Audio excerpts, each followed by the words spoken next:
पूजा पाठ करते समय ध्यान रखने योग्य जरूरी बातें। हिंदू धर्म में पूजा पाठ को बहुत महत्व दिया गया है और रोज भगवान की पूजा को अनिवार्य बताया गया है।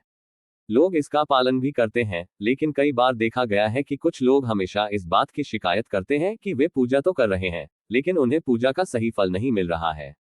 दिन रात भगवान के नाम को जपते हैं, लेकिन भगवान उनकी प्रार्थना नहीं सुनते। इसके कई कारण हो सकते हैं, लेकिन एक बड़ा कारण पूजा के नियमों में कुछ गलतियां होना है। लोग जाने अनजाने में भगवान को कुछ ऐसा चढ़ा देते हैं जो उन्हें प्रिय नहीं होता। ऐसे में हो सकता है कि भगवान नाराज हो जाएं और पूजा का फल न मिले। इसलिए हम आपको बताने जा रहे हैं कि पूजा पाठ करते समय आपको किन किन बातों का विशेष ध्यान रखना चाहिए।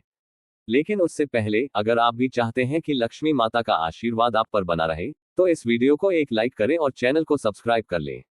साथ ही कमेंट बॉक्स में जय लक्ष्मी माता जरूर लिखें। 1. आवाहन और पूजन सामग्री। किसी भी भगवान के पूजन में उनका आवाहन करना, आमंत्रित करना, ध्यान करना, आसन देना, स्नान करवाना, धूप दीप जलाना, अक्षत, चावल, कुमकुम, चंदन, पुष्प, फूल, प्रसाद आदि अनिवार्य रूप से होना चाहिए। 2.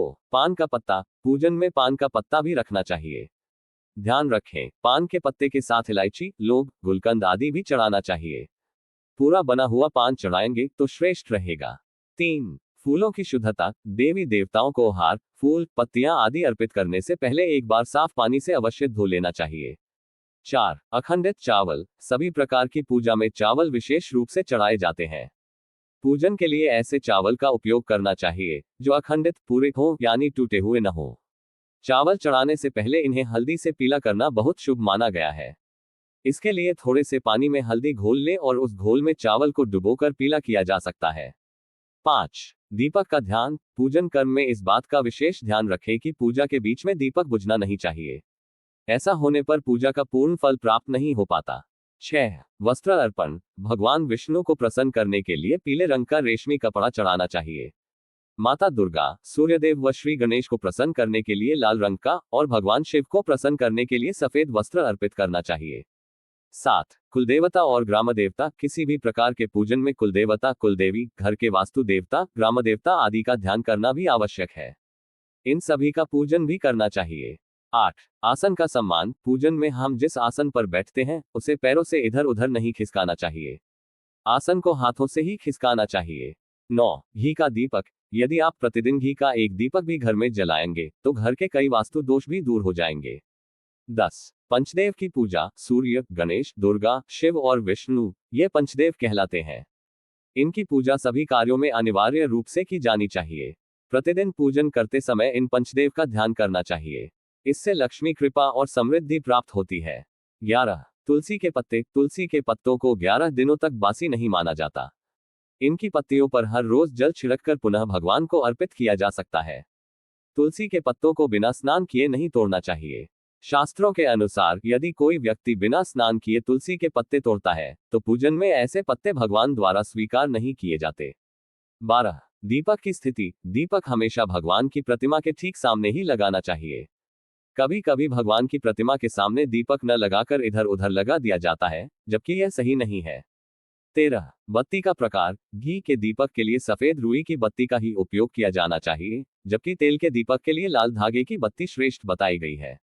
14. खंडित दीपक। पूजन में कभी भी खंडित दीपक नहीं जलाना चाहिए। धार्मिक कार्यों में खंडित सामग्री शुभ नहीं मानी जाती। 15. बिल्व पत्र और दक्षिणा। शिवजी को बिल्व पत्र अवश्य चढ़ाएं। किसी भी पूजा में मनोकामना की सफलता के लिए अपनी इच्छा के अनुसार भगवान को दक्षिणा अवश्य चढ़ानी चाहिए। दान करना चाहिए। दक्षिणा अर्पित करते समय अपने दोषों को छोड़ने का संकल्प लेना चाहिए। दोषों को जल्दी से जल्दी छोड़ने पर मनोकामनाएं अवश्य पूर्ण होंगी। 16. परिक्रमा। भगवान सूर्य की 7, श्री गणेश की 3, विष्णु जी की 4 और शिव जी की 1 या 2 परिक्रमा करनी चाहिए। 17. विशेष पूजा। घर में या मंदिर में जब भी कोई विशेष पूजा करें तो अपने इष्टदेव के साथ ही स्वस्तिक, कलश, नवग्रह देवता, पंचलोकपाल, षोडश मातृका, सप्त मातृका आदि का पूजन अनिवार्य रूप से किया जाना चाहिए। इन सभी की पूरी जानकारी किसी ब्राह्मण पंडित से प्राप्त की जा सकती है। विशेष पूजन पंडित की मदद से ही करवानी चाहिए ताकि पूजा विधिवत हो सके। 18. पूजा स्थल की पवित्रता। घर में पूजन स्थल के ऊपर कोई कबाड़ या भारी चीज न रखें। 19. शिवजी को हल्दी और शंख जल न चढ़ाएं। भगवान शिव को हल्दी नहीं चढ़ानी चाहिए और न ही शंख से जल चढ़ाना चाहिए। 20 मंदिर की स्वच्छता, पूजन स्थल पर पवित्रता का ध्यान रखें। चप्पल पहनकर कोई मंदिर तक नहीं जाना चाहिए। चमड़े का बैग या पर्स अपने पास रखकर पूजा न करें। पूजन स्थल पर कचरा आदि जमा न होने दें। 21 सूखे फूल हटाएं, मंदिर में लगे सूखे हार फूल हटा देने चाहिए। 22 श्री गणेश की पूजा, हमेशा भगवान श्री गणेश की आराधना से पूजा प्रारंभ करें। श्री गणेश को तुलसी दल चढ़ाने से बचें। भगवान गणेश को तुलसी दल चढ़ाने से दोष लगता है। 23 केतकी का फूल, शिव शंभू को कभी भी केतकी का फूल नहीं चढ़ाना चाहिए। पौराणिक कथाओं के अनुसार भगवान शिव ने केतकी को श्राप दिया था, इसलिए भगवान शिव को यह फूल नहीं चढ़ाना चाहिए, वरना भक्तों के काम बिगड़ सकते हैं। 24 प्रतिमा का स्नान, भगवान की प्रतिमा को स्नान करवाते वक्त सिर्फ उंगलियों का प्रयोग करें। भगवान को स्नान करवाते समय कभी भी अंगूठे का इस्तेमाल नहीं करना चाहिए। ऐसा करने से भगवान अप्रसन्न हो सकते हैं और विपत्ति आ सकती है। 25 दीपक को जमीन पर न रखें, दीपक को कभी भी जमीन पर रखकर प्रज्वलित न करें। ऐसा करने से धन की बर्बादी होती है और घर में अशुभता आती है। 26 अगरबत्ती का प्रयोग न करें, पूजा के वक्त अगरबत्ती का प्रयोग न करें। ऐसा इसलिए क्योंकि इसे बांस की लकड़ियों के साथ बनाया जाता है और बांस की लकड़ियां अंतिम संस्कार में उपयोग होती हैं, इसलिए इसे अशुभ माना गया है। 27 रविवार को तुलसी न तोड़ें, रविवार के दिन तुलसी के पत्ते तोड़ने से बचें। मान्यताओं के अनुसार रविवार के दिन तुलसी के पत्ते तोड़ने से भगवान विष्णु अप्रसन्न होते हैं। 28 शालिग्राम को चावल न चढ़ाएं, भगवान शालिग्राम को कभी भी चावल अर्पित नहीं करना चाहिए। वास्तुशास्त्र के अनुसार ऐसा करने से दोष लगता है। 29 स्वच्छ वस्त्र, पूजा में गंदे कपड़े पहनकर न बैठें। कभी भी गंदे कपड़े पहनकर पूजा नहीं करनी चाहिए। मान्यताओं के अनुसार ऐसा करने से घर में दरिद्रता आती है। 30 मन की पवित्रता, पूजा के दौरान मन को पवित्र रखें। कभी भी पूजा करते समय मन को दूषित नहीं रखना चाहिए। कहा जाता है कि पूजा के दौरान मन में बुरे ख्याल रखने से पूजा का फल प्राप्त नहीं होता। 31 सूखे फूलों का विसर्जन, पूजा में इस्तेमाल किए गए फूल अगर सूख जाएं, तो उन्हें कभी भी फेंके नहीं। सूखे हुए फूलों को किसी पवित्र नदी में प्रवाहित कर दें। 32 5 बार पूजन, शास्त्रों के अनुसार देवी देवताओं का पूजन दिन में 5 बार करना चाहिए। सुबह 5 बजे से 6 बजे तक ब्रह्म मुहूर्त में पूजन और आरती होनी चाहिए। इसके बाद प्रातः 9 बजे से 10 बजे तक दूसरी बार का पूजन, दोपहर में तीसरी बार पूजन करना चाहिए। इस पूजन के बाद भगवान को शयन करवाना चाहिए। शाम के समय 4 बजे से 5 बजे तक पूजन और आरती, रात को 8 बजे से 9 बजे शयन आरती करनी चाहिए। जिन घरों में नियमित रूप से 5 बार पूजन किया जाता है, वहां सभी देवी देवताओं का वास होता है और ऐसे घरों में धन धान्य की कोई कमी नहीं होती।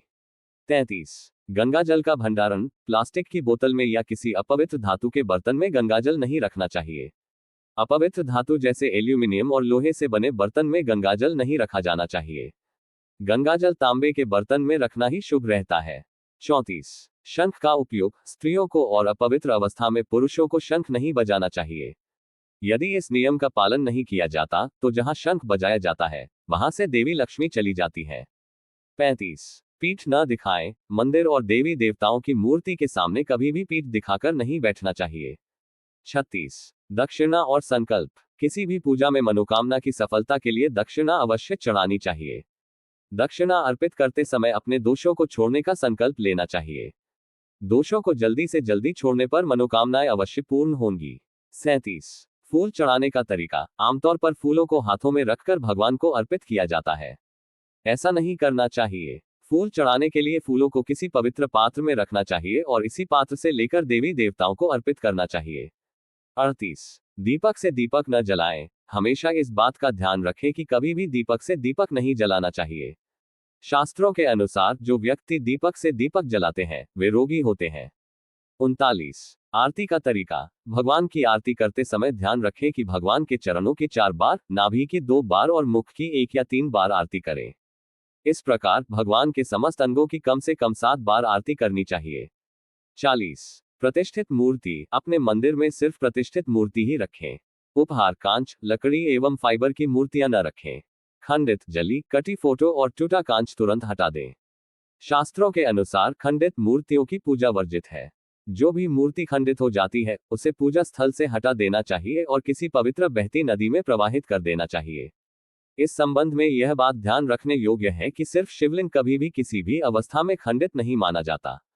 41। मंदिर में सामग्री न रखें। मंदिर के ऊपर भगवान के वस्त्र, पुस्तकें एवं आभूषण आदि भी न रखें। मंदिर में पर्दा अति आवश्यक है।